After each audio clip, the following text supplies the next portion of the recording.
This syringe killed more Nazis than most machine guns. But here's the crazy part. It never fired a single shot. Instead, it saved 8,000 people by doing something so brilliant and so audacious that even today it sounds impossible. This is the true story of how one Polish doctor literally scared the Nazi war machine to death. Poland, 1942 was hell on earth. Every single day. 750 Poles were dying of typhus. But that was not the worst part. The worst part was what happened after you got sick. If you were Polish and tested positive for typhus, you were sent to a quarantine camp. If you were Jewish and tested positive for typhus, you were shot on the spot. Your house was burned to the ground. In this nightmare, one man was about to change everything. Dr. Eugeniusz Łazowski, 29 years old, Warsaw medical graduate, escaped POW prisoner, and he was about to commit the most brilliant act of medical warfare in human history. But first, he needed a miracle. And miracles, as it turns out, sometimes come from the most unexpected places. Meet Dr. Stanisław Matulewicz, Łazowski's medical school friend. While secretly trying to test Jewish patients without sending their blood to German labs, Matulewicz stumbled upon something extraordinary. He discovered that if you inject a healthy person with dead Proteus bacteria, the same bacteria used in typhus testing, something incredible happens. They would test positive for typhus without having any symptoms, no fever, no rash, no sickness. But their blood would scream typhus to every German lab in Poland. Think about this for a second. They had just figured out how to fake one of the most feared diseases in Nazi Germany.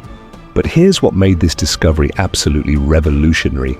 The Germans were terrified of typhus. It had wiped out entire armies in World War I. It could spread through lice faster than wildfire. And Germany hadn't seen typhus in 25 years, meaning their soldiers had zero immunity. What happened next was pure genius. The plan was elegant in its simplicity. Create a fake typhus epidemic so convincing that the Germans would quarantine the entire region, turning it into an invisible safe zone. Every Polish patient with flu symptoms got the injection, but they were told it was protein stimulation therapy for their illness. The patients had no idea they were becoming soldiers in a secret war. But here's where it gets brilliant. Łazowski and Matulewicz didn't just create cases in their own village. They sent injected patients to doctors in neighboring towns who weren't in on the deception. Those doctors would discover typhus on their own and report it to German authorities. The infection pattern looked completely natural, because from their perspective, it was natural. During this entire operation, Łazowski carried something with him everywhere he went, a cyanide pill, because if the Nazis discovered what he was doing, torture and execution were guaranteed. After 2 months of this medical masterpiece, the German High Command received reports that made their blood run cold. The lab results were undeniable. Dozens of confirmed typhus cases, all testing positive, all in the same region of Poland. Within 2 months, the German Public Health Authority made an announcement that would save 8,000 lives. Rozwadów and 12 surrounding villages were declared an official epidemic zone. Total quarantine, no deportations, no forced labor. The Nazis would rather leave 8,000 people completely alone than risk a single German soldier getting infected. Think about this.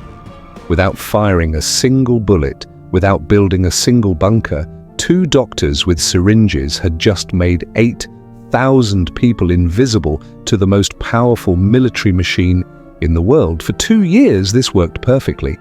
But in late 1943, the Gestapo started asking questions. The problem was simple: too many sick people, not enough dead people. The Gestapo had noticed something that could destroy everything. In a region with dozens of confirmed typhus cases spanning 2 years, almost nobody was dying. A Nazi medical delegation was dispatched to investigate. This was it. The moment that would determine if 8,000 people lived or died. But Łazowski was ready for the performance of his lifetime. He welcomed the German delegation with the traditional Polish feast: food, vodka, hospitality. The senior German doctor was having such a good time that he sent his younger assistants to do the actual medical inspection. Those young doctors, terrified of catching typhus, took one look at the sick-looking patients, grabbed some blood samples, and ran. They didn't examine anyone closely. They saw what they expected to see: typhus patients. The blood tests, of course, came back positive. The Germans left convinced that Rozwadów was indeed a typhus hotspot.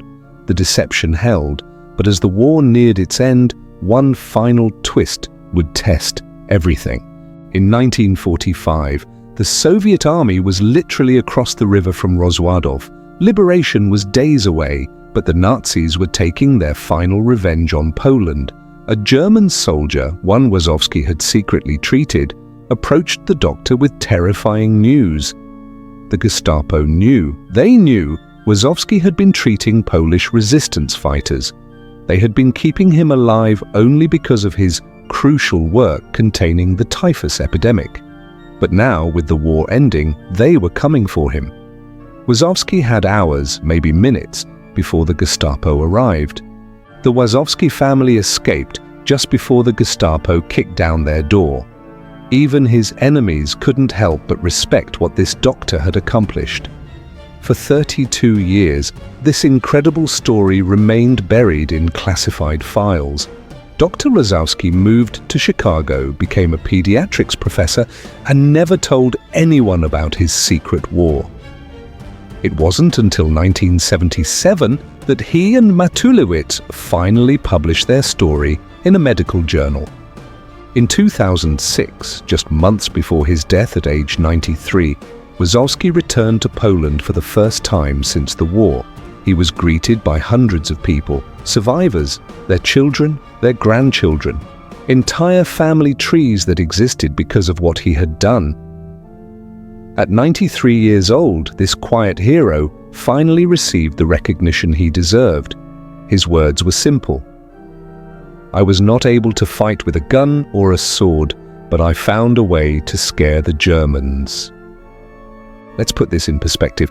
Oskar Schindler saved about 1,200 Jews and is world famous. Raoul Wallenberg saved thousands and has monuments everywhere. Dr. Eugeniusz Łazowski saved 8,000 people using nothing but medical knowledge and nerves of steel. But yet, most people have never heard his name. If this story amazed you, absolutely, smash that like button, subscribe and ring the notification bell. Until next time.